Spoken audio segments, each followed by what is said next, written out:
hard work from a lot of people. So please, you have your programs. Please take some time to read the names that are on the back of your programs. We would like to give a special thanks to the School of Music for co-sponsoring this year's event with us, and of course we're in their beautiful venue. The Black Diamond Choir, they'll be performing for you this evening. Dr. Christopher Doan and Angela Keene, who have helped with logistics here for planning this event. We have two interpreters that are going to be working for us tonight, Kenya McPeters and Brian Butler. Of course, we want to give a special thanks to our featured speaker, Dr. Bernice Reagon, and her agent, Jody Solomon, Speakers Bureau.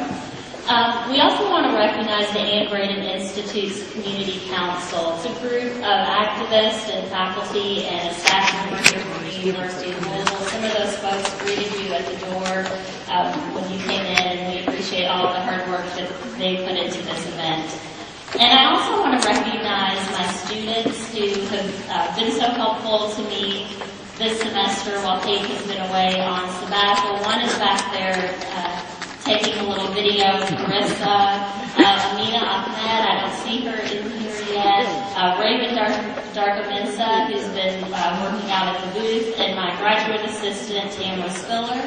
They actually picked out my outfit that I wore today, so I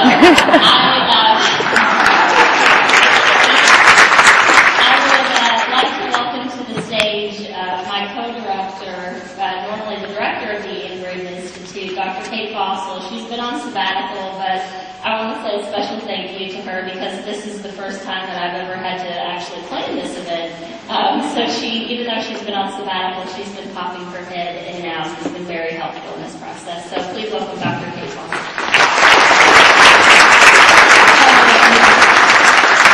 Thank you all so much for coming. I know many of you have been here year after year, and you knew that I couldn't take a year off without just at least saying, again, we appreciate your support. We're so excited to have you here and have many of you involved with the Anne Braden Institute. We remember Anne Braden through this event, and along with her, it's not just her as a figurehead, it's just not about lionizing Anne Braden, which she would not like, of course. It's to remember and recognize the reach of the Southern African American freedom movement, the way that it touched many of the lives here, really all of the lives here, in ways that we may not even all be aware of, the way that it generated other movements that Anne Braden went on to be very active in. And of course, as you know, I think throughout this past, all of 2010, the Anne Braden Institute has been celebrating the 50th anniversary of the Southern sit-in movement, the student movement. That was something that Anne Braden said was the most exciting, important thing she ever saw in her lifetime. And in addition to her amazing work in organizing the lecture that the song talk that you're about to hear tonight, Amber also worked very hard at organizing a fundraiser last night, a Freedom Sing Out, at which we kicked off a new campaign. So, hey, this is a free and open to the public event. I'm so glad all of you are here. I'm so grateful to Dean Hudson for making this event possible. And I'd like to add that this event, this lecture, is not an endowed lecture. It's not a lecture that's guaranteed to continue. And so last night at this Freedom Sing Out event, we announced a new campaign to endow the Anne Braden Memorial Lecture. So it will still be here to remember those currents of the racial justice movement that I just referred to, and many others. Be here long past Dean Hudson's tenure and my tenure, and even Amber's tenure, and all of our lifetimes to keep it going. Thanks again.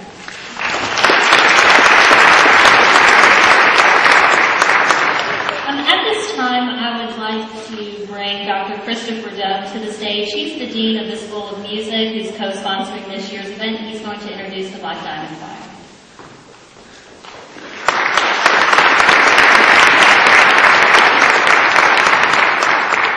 Good evening, and it's really a great honor and pleasure for me, on behalf of all the faculty, staff, and students in the school, to welcome you to Margaret Comstock Concert Hall, and particularly to this very important event, a speech by Bernice Reagon. When I was first asked whether the school would act as a co-sponsor of this event, there was just no question in my mind that we would do so, because musicians everywhere realize a couple things. One is we're all big admirers of Dr. Reagon's musicianship and her scholarship and her important role in music making in our country and indeed in cultures all around the world. And second, because we recognize that music is perhaps unsurpassed as a vehicle for social message. I don't know that there's been any significant social change that has happened in this country and perhaps throughout the world without there being an attendant musical element to it.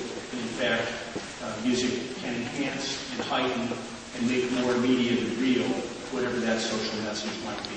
And so, thank you. And so it really is a pleasure for us to associate ourselves as a school with this important speaker and with this important lecture series, and we thank the Institute for allowing us this opportunity. Join me in welcoming to this event the Black Diamond Gospel Choir.